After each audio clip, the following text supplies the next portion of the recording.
Hi, Mr. Montgomery. My name is Brittany Montgomery. I'm a student nurse practitioner, and I will be doing an assessment today. We will be assessing the musculoskeletal system and the neurologic system. Is that okay with you? Yes. Okay, we're in a private room to perform this assessment. Mr. Montgomery will now be assessing cranial nerve number 2, the optic nerve. So I want you to cover your right eye, and I'm going to cover my left eye, and I want you to look right here at my right eye and tell me how many fingers I'm holding up without looking at my fingers. 2, 3, 1, 4. Good. We're going to do the same but on the opposite eye. And again, look here at my left eye. 1, 2, 3, 4. Good. We're assessing the confrontation visual fields. I'm assessing his peripheral vision, and he got all of them correct. So his peripheral vision is intact. Now, Mr. Montgomery, we will be assessing your visual acuity. This is called the Snellen eye chart. I'm going to take this chart and stand 6 feet away. Now, Mr. Montgomery, I want you to cover one eye and read the lowest row of letters. L, T, F, P, H. Good. And cover the other eye.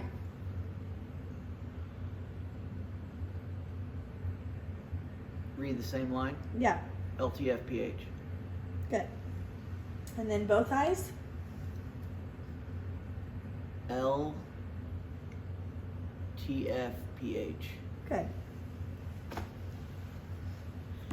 So, Mr. Montgomery could read the lowest line, indicating that he has 20/20 vision. So he can see at 20 feet what a normal eye can see, or with a person with perfect vision can see at 20 feet away.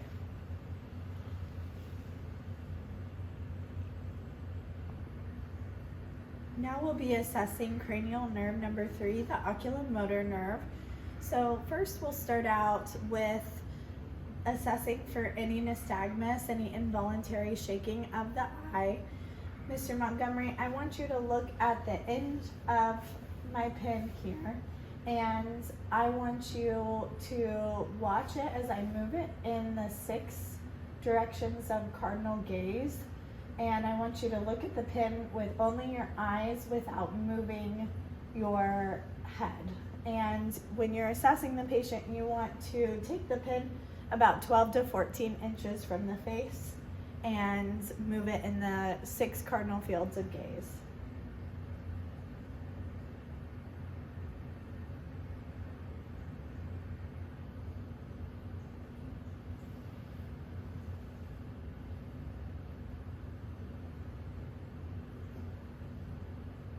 Good.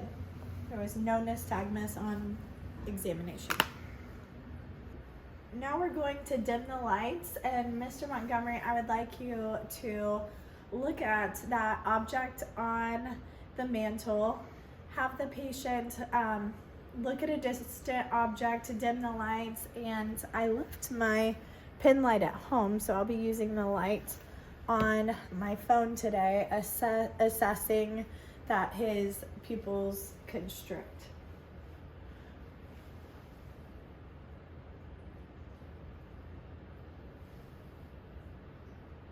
So I'm assessing for both primary response and consensual response. I'm looking at the pupil that I'm shining the light into to see if it constricts and to see if the opposite eye also constricts.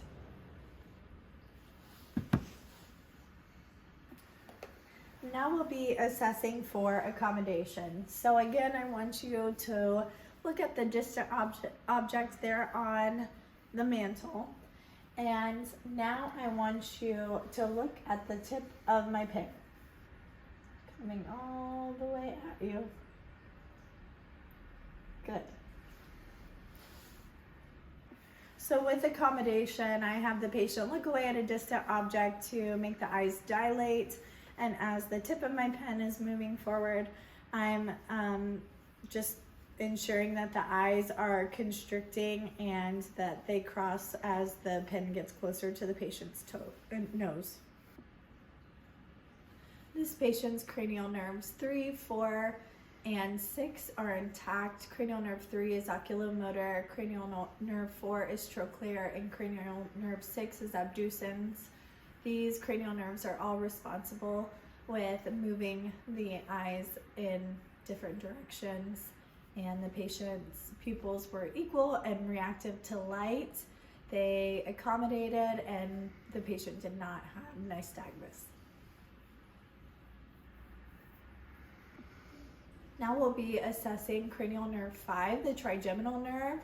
Mr. Montgomery, I have a cotton swab here, and I'm going to touch your face with the cotton swab, and you just let me know when you feel the sensation, okay?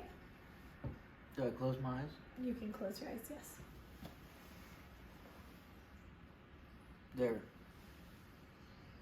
No. No. No. And since he has a beard, I will just go right here. No. No. Good. And we will do the same, but with a sharper object. Tell me when you feel the sensation of sharp. You can say yes. Yes. Yes. Yes. Yes. Yes. Yes. Okay. His sensation is equal bilaterally. And now we are going to assess if he can distinguish between sharp and dull. So if you could just let me know if it's sharp or dull. Sharp. Sharp. Dull. Sharp. Dull. Dull. Sharp. Good. To continue with the trigeminal nerve, cranial nerve 5, Mr. Montgomery, I want you to clench your teeth and bite down. Okay. I'm feeling here the flexed masseter muscle and the temporal muscle. And now, Mr. Montgomery, I want you to try to open your mouth against my hand. Good. And he was able to do that against resistance. And that assessment ensures that cranial nerve 5 is intact. Now for cranial nerve 7, we are going to see if Mr. Montgomery can perform different facial expressions.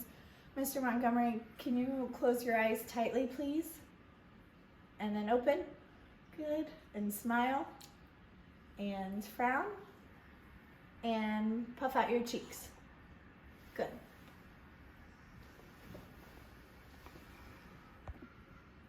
Now we'll be assessing cranial nerve 8, the vestibulocochlear nerve. Mr. Montgomery, I want you to occlude one ear. So take your finger and press it against, close one of your ears. And I will be standing behind you. And I'm going to whisper 3 numbers, and you tell me what numbers I whispered. 1, 2, 5. Good. And then I want you to include the other ear, your right ear, and you can release the left.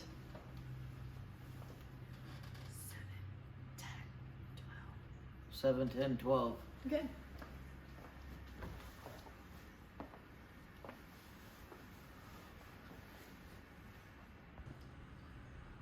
Now we'll be assessing cranial nerve 9, the glossopharyngeal nerve. Mr. Montgomery, can you please say, open your mouth and say ah for me? Ah. Good. Here we're just assessing the uvula rising and falling to ensure that cranial nerve 9 is intact. And now we will want to elicit a gag reflex.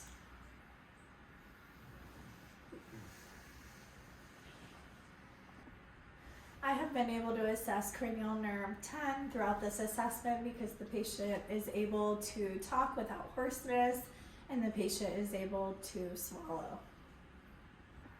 Now we'll be assessing cranial nerve 11, the accessory nerve. Mr. Montgomery, I want you to take your head and move it side to side. Good. Now move your head up and down. Good. Now I want you to shrug your shoulders against my resistance. Good. Cranial nerve 11, the accessory nerve, is intact. Lastly, we'll be assessing cranial nerve 12, the hypoglossal nerve. Mr. Montgomery, I want you to stick your tongue out, please, and move it from side to side. Good. Mr. Montgomery, we are going to be testing shoulder abduction. So I'm going to stabilize your shoulder, and I'm going to have you lift your arm up to shoulder level, and I am going to press your elbow down, and you are going to resist me and keep your elbow elevated at shoulder level, okay? Good. This is assessing C5 and C6.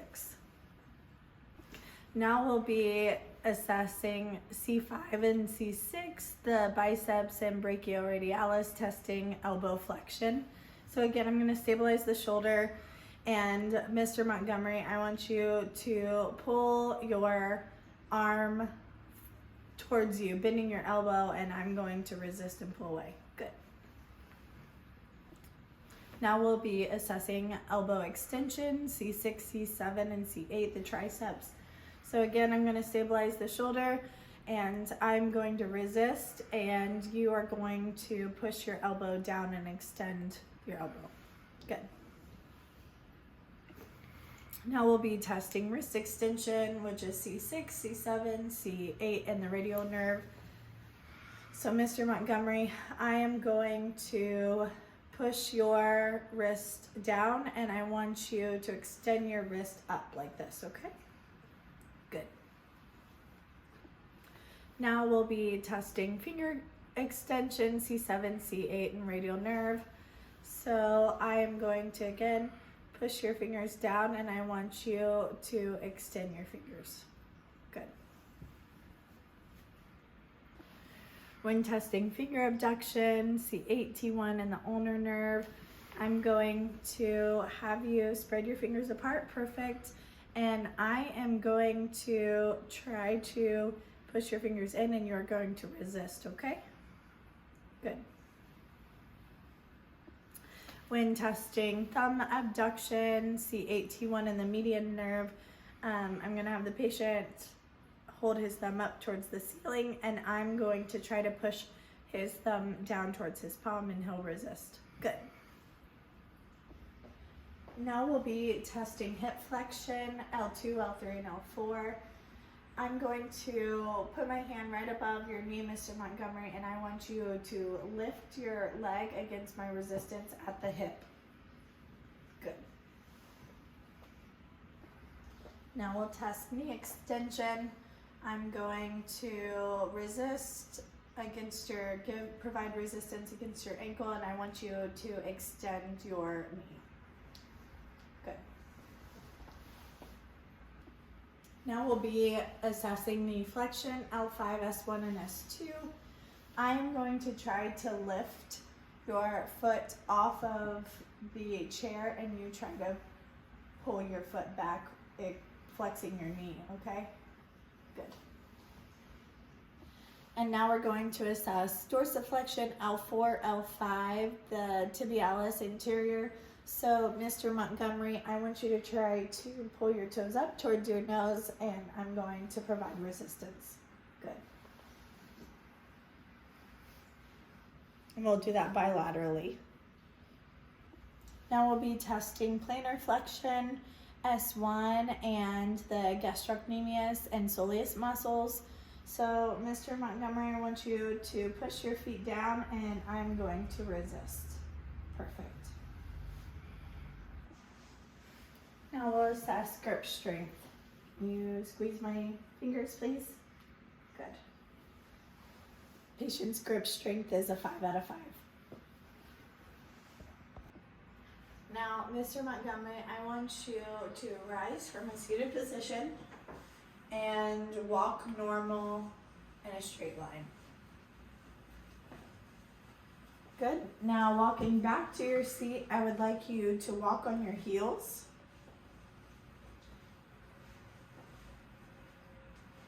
And when walking back to me, I want you to walk on your toes, please. And then when walking back to your chair, I would like you to walk in tandem, heel to toe, in a straight line like this.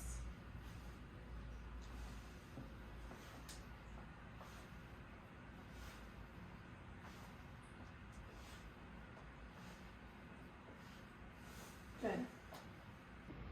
Now, Mr. Montgomery, I'd like for you to rise from a seated position and walk across the room to here. Good. Now, when walking back to your seat, I would like you to walk on your heels.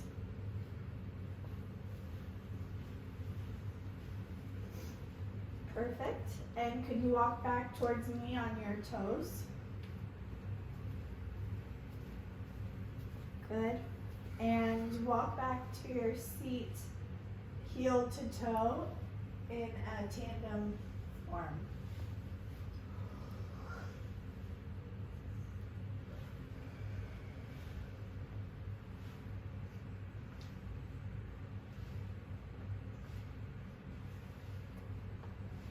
Perfect.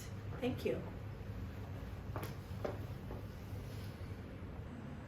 Now we'll be testing rapid alternating movements. Mr. Montgomery, I would like you to tap your hands in the front and then the posterior sides of your hands as quickly as you can. Perfect. And you can stop. And can you tap your toes on the ground as quickly as you can? Good. And then the other foot. Good. And now we'll assess finger tapping. So you just take your thumb and tap your fingers as quickly as you can. Perfect. Now, Mr. Montgomery, I'd like you to touch my finger, and then your nose, and then my finger, and your nose, my finger, and your nose, finger, your nose. Good. Now we're going to assess the heel to shin test. Mr. Montgomery, I would like you to place your left heel on your right knee and run it down your shin, up and down. Perfect. Perfect. Okay, and do the same with your right heel over your left knee and down your shin. Good. Now we'll be assessing for position sense with the Romberg test. So Mr. Montgomery, stand with your feet together. You can have your eyes open. Now close your eyes for 30 seconds.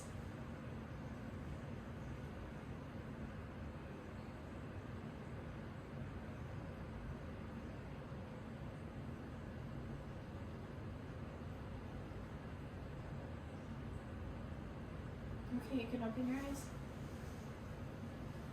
Now I'll be assessing for pronator drift.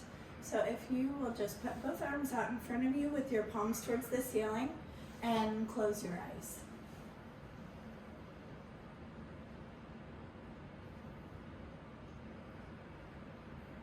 Perfect.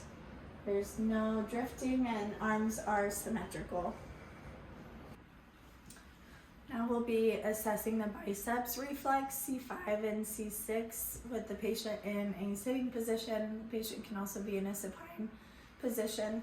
With the patient's elbow slightly flexed, I'm going to put my thumb over the biceps tendon and strike. And I'm observing for contraction of the bicep muscle. Now I'll be assessing the triceps reflex, C6 and C7 with the patient in a sitting position. Again, with the elbow slightly flexed, I'm going to strike just above the triceps reflex, and I'm assessing for contraction of the tricep muscle and extension at the elbow. Now I'll be assessing the brachioradialis reflex, C5 and C6. I'm going to have the patient's hand resting on their lap, and I'm going to strike with the flat end of the reflex hammer on the radius 2 to 4 inches above the wrist, and I'm watching for flexion in the elbow and supination of the forearm.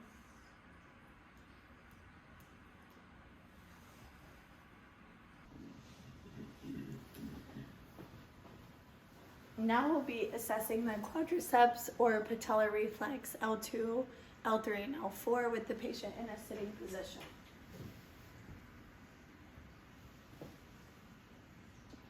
And we'll assess that reflex bilaterally. Now we'll be assessing the Achilles or ankle reflex S1 with the patient in a sitting position. I'm going to rest the patient's foot in my hand and use the flat end of my reflex hammer. And we'll check both reflexes bilaterally. Now we'll be assessing the plantar response.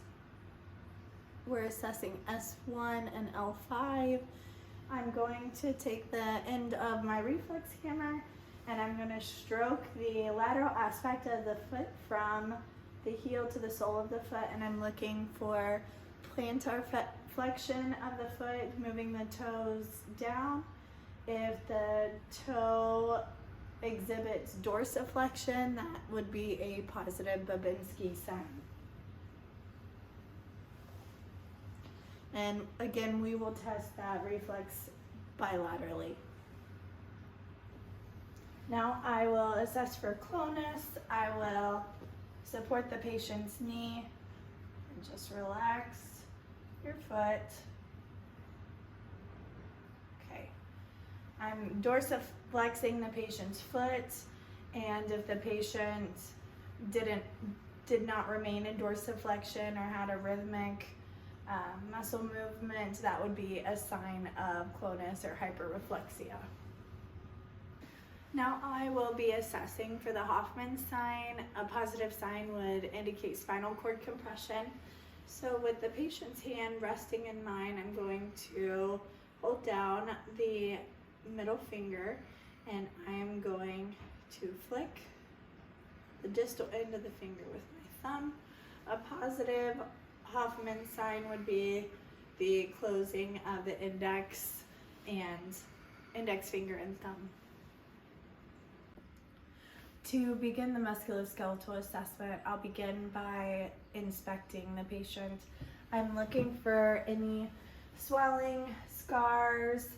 I'm looking for atrophying of the muscles. I'm looking for any symmetry of all of the joints. Looking to make sure one joint doesn't look different than another. I'm looking for any deformities.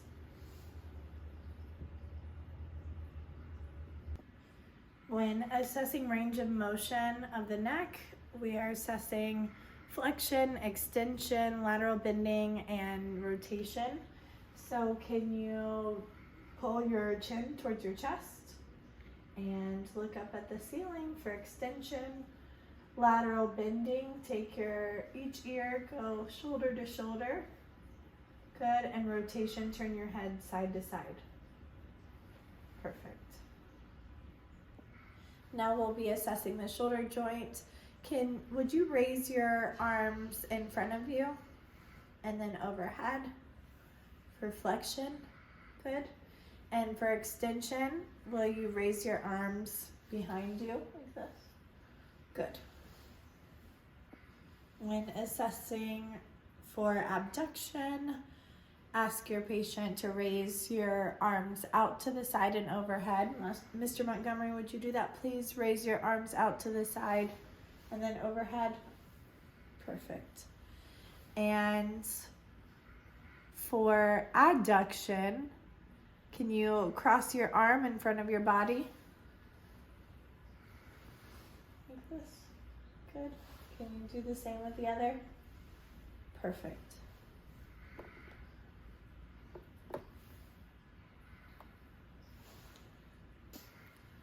Now we'll be assessing internal rotation. Would you please place one hand behind your back and try to touch your shoulder blade? Good, and do the same with the other arm. Good. And for external rotation, would you place one hand behind your head as if you were brushing your hair? Good.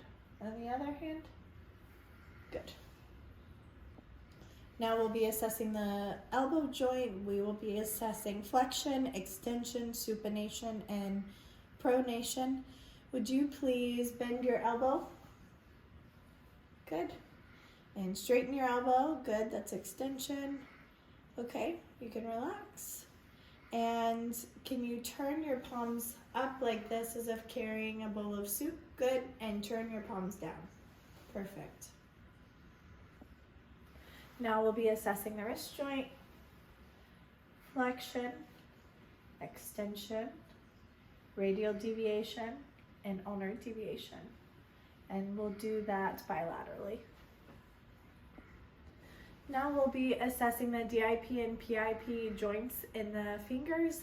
We'll assess flexion, make a fist, extension, and then spreading the fingers apart like this is abduction, and put your fingers together, adduction. Perfect. And again, we'll test this on both hands. Now we'll be assessing the hip joint. With the patient in a supine position, ask the patient to bring your knee to their chest and pull it towards their abdomen. Mr. Montgomery, would you please bring your knee to your chest and pull it against your abdomen? Good. And on the other side? Perfect.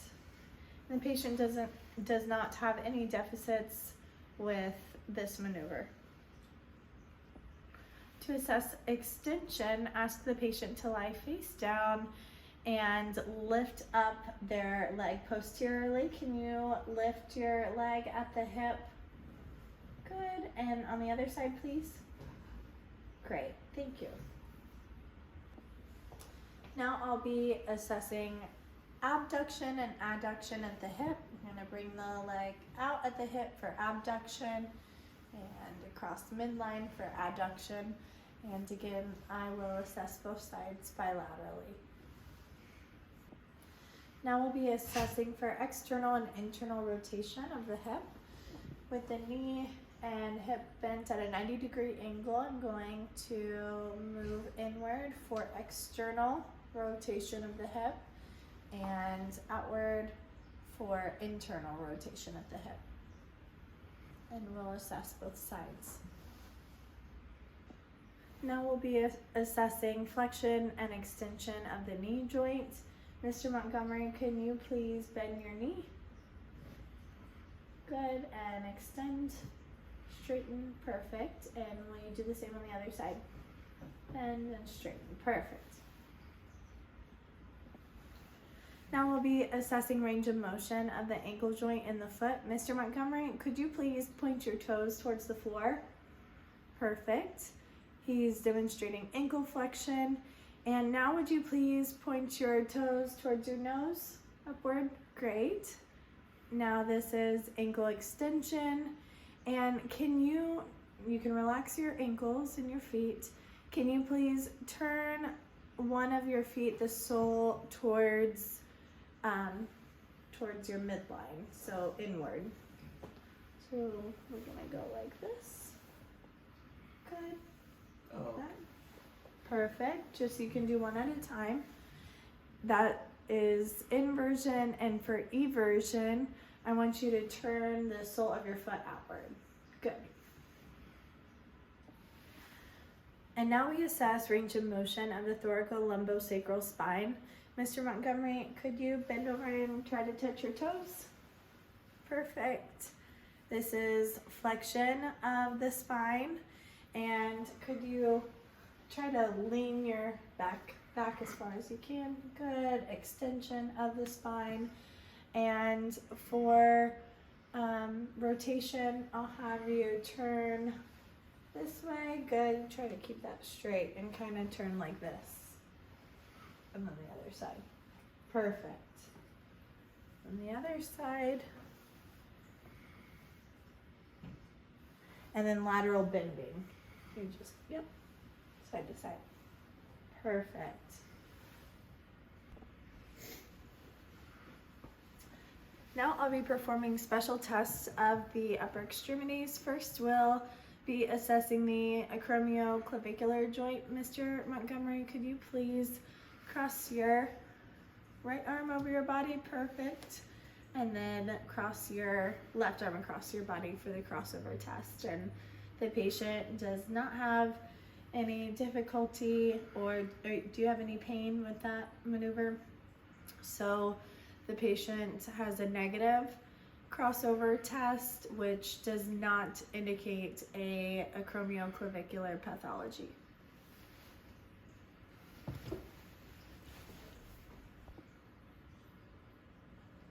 Now, Mr. Montgomery, I would like you to take your right arm and try to scratch your left scapula. Perfect, overhead. And then again, I want you to try to scratch your left scapula, but with your arm behind your back. Good. And can you repeat that maneuver with your left arm? Go overhead, scratch, yep, your right scapula and then behind your back. Good. This is the Apley scratch test, and if the patient was unable to perform this test or had significant pain, it would be indicative of a rotator cuff pathology. We'll now be performing pain provocation tests. So first, I'm going to stabilize the scapula and lift the arm straight up to assess for near impingement. And for Hawkins impingement, I'm going to have you bend your elbow out. Perfect.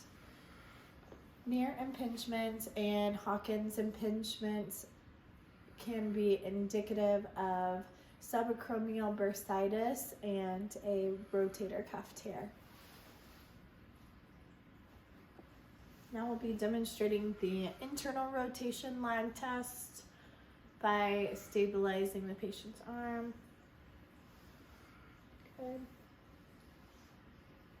And for internal rotation lag test, I'm going to take the patient's arm behind his back and lift the posterior side of his hand up off of his back. Good. Any pain there? Now I'll ask you to perform the drop arm test, Mr. Montgomery. If you'll take your right arm and hold it out to the side of you, perfect. And level with your shoulder, just a little lower, perfect. And lower it slowly.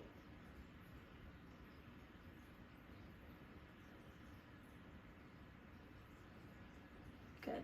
And we'll do that assessment bilaterally on both arms.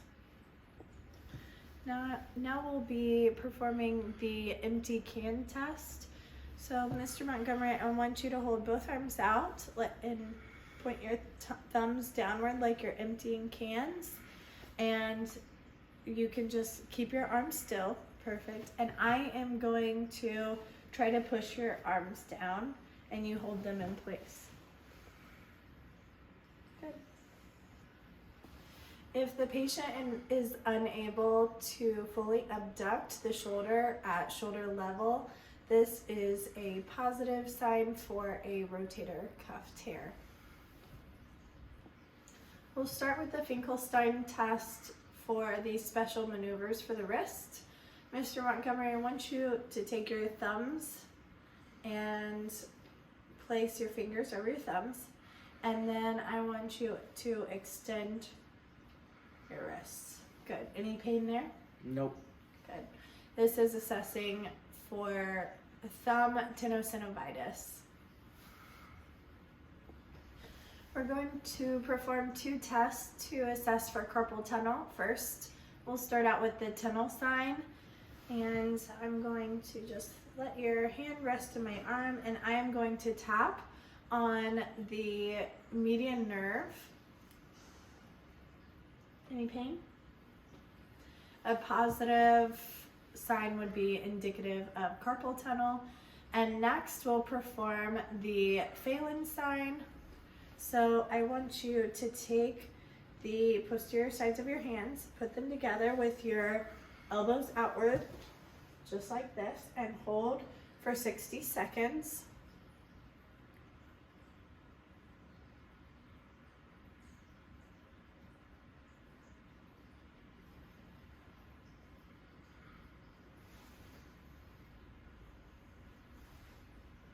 Okay, we'll say that was 60 seconds. Let's go by any pain. Nope. Good. You can relax. We're going to dive in to special maneuvers of the lower extremities. We are going to perform the McMurray's test, which assesses for a meniscus tear. We're going to feel for any popping or clicking of the knee. So first, I will support the knee, and I'm going to reach around, and I'm going to externally rotate the lower part of the leg.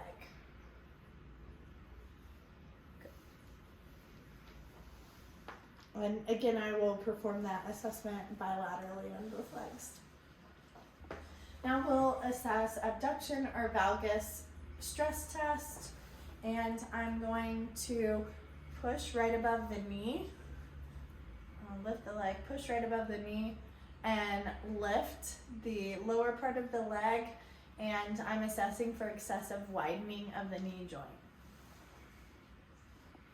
When performing the Lockman test, I'm going to have the patient lift one leg at a 15-degree angle, and I'm going to simultaneously push the femur down and pull the tibia back.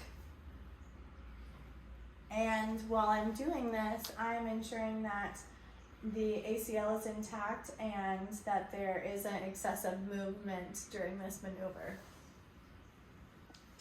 When assessing the posterior dorsine, I'm going to have the patient flex their knees, lying supine. I'm going to put my knees on the patient's feet to ensure that the feet don't move.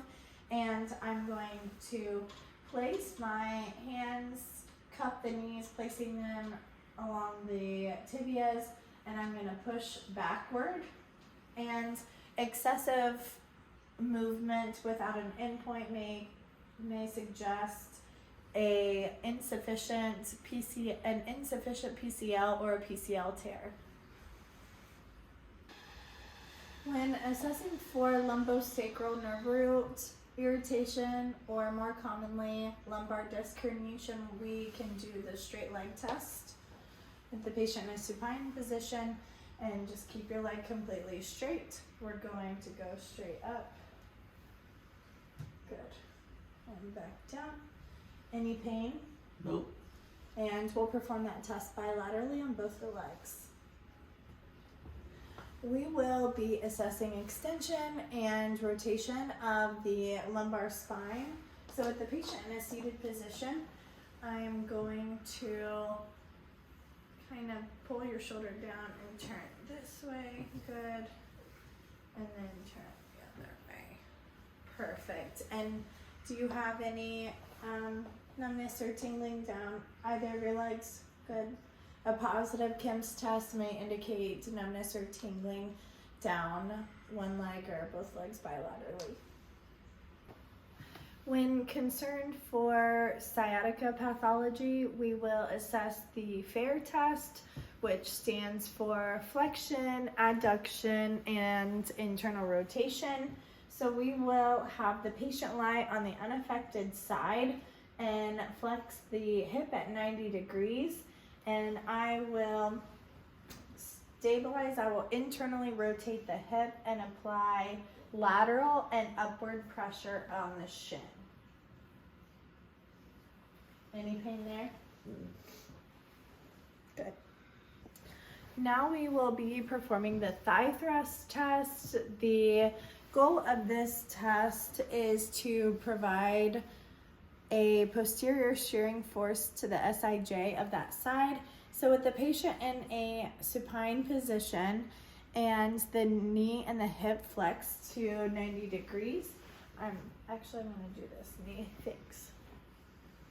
Like this, and then I'm going to provide a straight down shearing force to this side of the leg. Any pain? Nope. Good.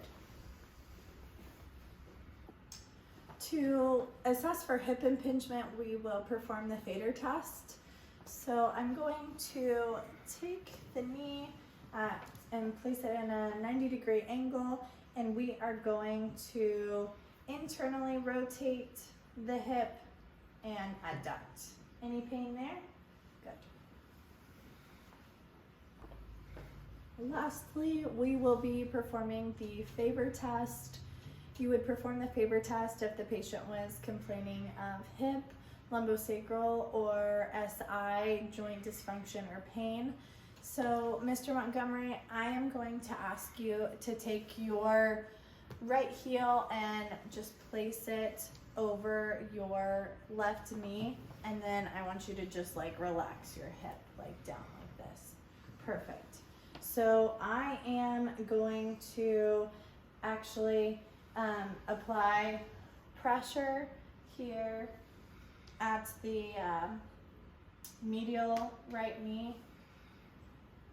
Do you have any pain in your groin or Nope. your other SI joint back here? Nope. Good. You can relax. Thank you. Thank you, Mr. Montgomery, for coming in today, and I hope you have a wonderful afternoon. Thank you.